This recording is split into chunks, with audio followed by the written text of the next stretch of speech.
যত সময় যাচ্ছে কসবা কাণ্ডের ঘটনায় একটু একটু করে জট খুলছে। কসবা কাণ্ডের মূল অভিযুক্ত ম্যাঙ্গোদা ওরফে মনোজিৎ মিশ্রর একের পর এক কুকীর্তি সামনে আসছে। কসবা ল কলেজে ছাত্রীর উপর শারীরিক নির্যাতনের ঘটনায় মূল অভিযুক্ত সে। সেই সঙ্গে ঘটনার দিন সাউথ কলকাতা ল কলেজে নিরাপত্তা থাকা সিকিউরিটি গার্ড পিনাকি ব্যানার্জিকেও গ্রেপ্তার করেছে পুলিশ। এই ঘটনায় আমাদের মুখোমুখি হন সিকিউরিটি এজেন্সির মালিক বিনায়ক দাস। তিনি আমাদের জানান ৩ বছর ধরে তারা সাউথ কলকাতা ল কলেজে সিকিউরিটি প্রোভাইড করে আসছে। ধৃত পিনাকি ব্যানার্জির বিষয়ে তিনি বলেন যে 2 বছর ধরে তিনি এই কলেজের নিরাপত্তার দায়িত্বে রয়েছেন। তাকে দেখে কখনো মনে হয়নি যে তিনি কখনো খারাপ কাজ করতে পারেন। তবে ঘটনার দিন পিনাকি ব্যানার্জি অন ডিউটিতে ছিলেন। ঘটনার বিষয়ে জানতে চাইলে পিনাকি বাবু বলেছিলেন তার ফোন নাকি কেড়ে নিয়ে তাকে ইউনিয়ন রুমে বন্ধ করে দেওয়া হয়েছিল। প্রায় 1 ঘন্টা পর্যন্ত তাকে ঘরের মধ্যে আটকে রাখা হয়। তারপর মেন গেট খুলে দিতে বলে। তারপরই নাকি তার ফোন ফেরত দেওয়া হয়। উনি আমাকে বলেন যে তিনি বুঝতে পারেননি যে ঘটনাটা এত বড় আকার নেবে।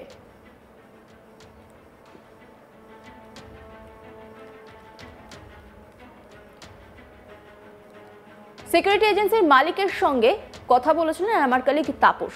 কি বলেছেন তিনি শুনবো। কলেজে যারা ডিউটি করতো তারা পার্মানেন্ট কেউ ডিউটি করতো না, আমার রিলিভাররা যেত। আর পিনাকি ব্যানার্জি কিন্তু মাসে 3টে থেকে 4টেই ডিউটি করতো। আর সেই দিন আনফর্চুনেটলি উনারই ডিউটি ছিল। তা আমি যখন পিনাকি বাবুকে যখন জানতে পারলাম, সুপারভাইজার যখন আমাকে বললো এখন পিনাকি ব্যানার্জি ছিল সেদিন রাত্রে ডিউটিতে, আমাকে বললাম কি হয়েছিল সেদিন রাত্রে। তো উনি বললেন কি, স্যার আমার ফোনটা কেড়ে নেওয়া হয়েছিল, কেড়ে নিয়ে আমাকে ইউনিয়ন রুমে বন্ধ করে দেওয়া হয়েছিল মোটামুটি 40 মিনিট 1 ঘন্টা মতন টাইমটা যেটা বললো। দিয়ে তারপরে আমাকে বললো কি গেটটা খুলে দিতে, মেন গেটটা খুলে দিতে। আমি খুলে দিলাম, আমার ফোনটা দিয়ে দিল। তাই আমি বললাম কি এরকম একটা ইনসিডেন্ট হয়ে গেছে, তাই আপনি জানাননি কেন?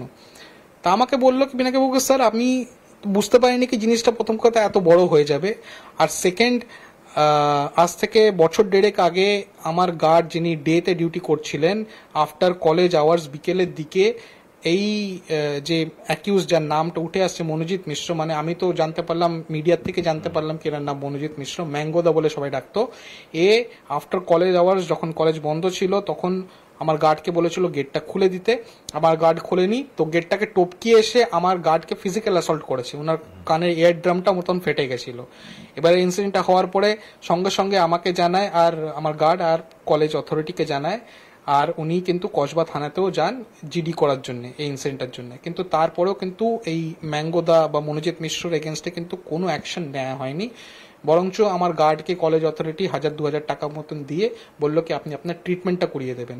কিন্তু ট্রিটমেন্ট তো বড় কথা না, এই যে ফিজিক্যাল অ্যাসল্ট অন ডিউটি তো হতে হলো, এই জিনিসটা পরেও যে কোনো স্টেপ নেওয়া হলো না। তারপর থেকেই ওইখানে যে গার্ডরাই যেত আমার এজেন্সি থেকেই যেত, ওরা যখন জানতে পারলো কি না এই ম্যাঙ্গোদা সঙ্গে কিছু লাগতে গেলে কিন্তু আমরা পার পাবো না, এর থেকে বেটার যা করছে মানে করুক, আমার চাকরিটা যাতে না যায় বা আমাকে যেন আমার মার না খেতে হয়, এই ভয়তেই কিন্তু গার্ডেরা বলেনি।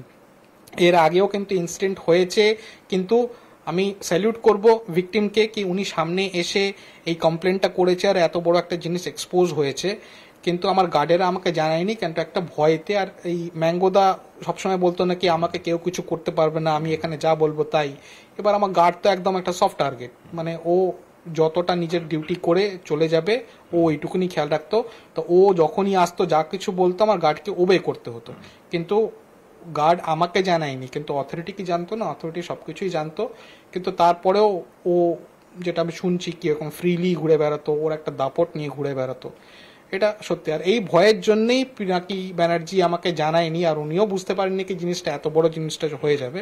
তো এটা ওনার দোষ কি যা হচ্ছে না হচ্ছে উনি ইনফর্ম কেন করেনি, আমাকে না করুক কলেজ অথরিটির সঙ্গে তো সবসময় দেখা হতে করা উচিত ছিল।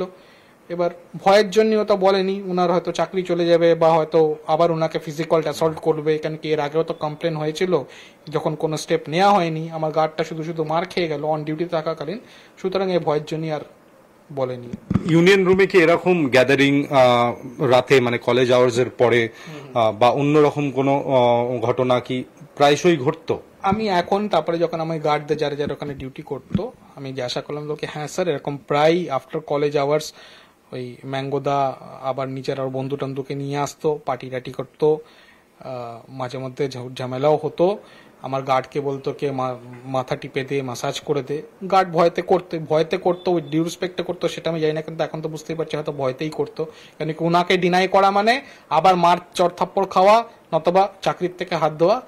আর ইউনিয়ন রুমে তো সে কি বলবো, হকি স্টিক, নর্মাল স্টিক থেকে লোহার রড থাকে ওইখানে। লোহার রড ওইখানে কি জন্য রাখা হয়, মানে ওই রড দিয়ে যদি কাউকে মাথায় একটুকুনি বাই চান্স কাউকে যদি মেরে দেয় তাহলে তো সে তো স্পট হয়ে যাবে।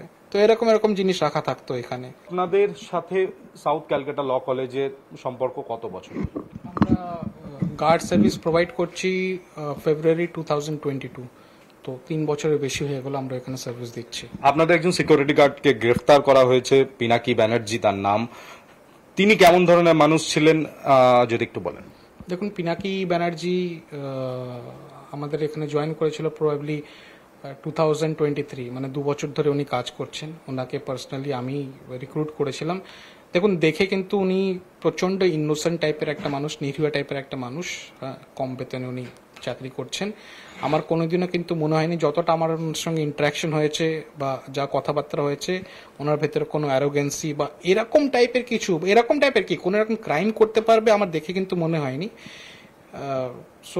তবে উনি সেদিনকে চুপ ছিলেন কেন? পরবর্তীকালে কোনো কথাবার্তা ওনার সাথে হয়েছে গ্রেফতার হবার আগে?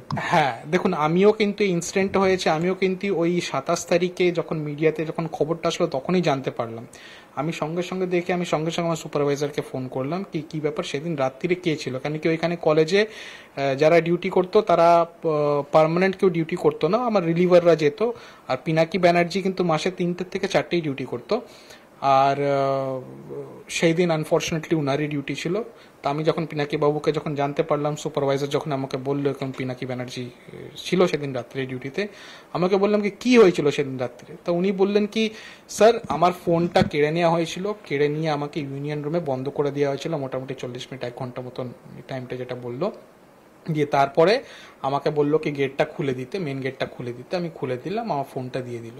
তাই বললাম কি এরকম একটা ইনসিডেন্ট হয়ে গেছে, তাই আপনি জানাননি কেন? তা আমাকে বললো কি পিনাকি বাবু, স্যার আমি বুঝতে পারিনি কি জিনিসটা প্রথম কথা এত বড় হয়ে যাবে। আর সেকেন্ড, আজ থেকে বছর 1.5 আগে আমার গার্ড যিনি ডেতে ডিউটি করছিলেন, আফটার কলেজ আওয়ার্স বিকেলের দিকে এই যে অ্যাকিউজ যার নামটা উঠে আসছে মনোজিৎ মিশ্র, মানে আমি তো জানতে পারলাম মিডিয়ার থেকে জানতে পারলাম কি এর নাম মনোজিৎ মিশ্র, ম্যাঙ্গোদা বলে সবাই ডাকতো। আফটার কলেজ আওয়ার্স যখন কলেজ বন্ধ ছিল তখন আমার গার্ডকে বলেছিল গেটটা খুলে দিতে। আমার গার্ড খোলেনি, তো গেটটাকে টপকিয়ে এসে আমার গার্ডকে ফিজিক্যাল অ্যাসল্ট করেছে। ওনার কানের এয়ার ড্রামটা মতন ফেটে গেছিল। এবারে ইনসিডেন্টটা হওয়ার পরে সঙ্গে সঙ্গে আমাকে জানায় আর আমার গার্ড আর কলেজ অথরিটিকে জানায়। আর উনি কিন্তু কসবা থানাতেও যান জিডি করার জন্য এই ইনসিডেন্টের জন্য। কিন্তু তারপরেও কিন্তু এই ম্যাঙ্গোদা বা মনোজিৎ মিশ্রর এগেনস্টে কিন্তু কোনো অ্যাকশন নেওয়া হয়নি। বরঞ্চ আমার গার্ডকে কলেজ অথরিটি 1000-2000 টাকা মতন দিয়ে বললো কি আপনি আপনার ট্রিটমেন্টটা করিয়ে দেবেন। কিন্তু ট্রিটমেন্ট তো বড় কথা না, এই যে ফিজিক্যাল অ্যাসল্ট অন ডিউটি তো হতে হলো, এই জিনিসটা পরেও যে কোনো স্টেপ নেওয়া হলো না। তারপর থেকেই ওইখানে যে গার্ডরাই যেত, আমার এজেন্সি থেকেই যেত, ওরা যখন জানতে পারলো কি না এই ম্যাঙ্গোদা সঙ্গে কিছু লাগতে গেলে কিন্তু আমরা পার পাবো না, এর থেকে বেটার যা করছে মানে করুক, আমার চাকরিটা যাতে না যায় বা আমাকে যেন আমার মার না খেতে হয়, এই ভয়তেই কিন্তু গার্ডেরা বলেনি।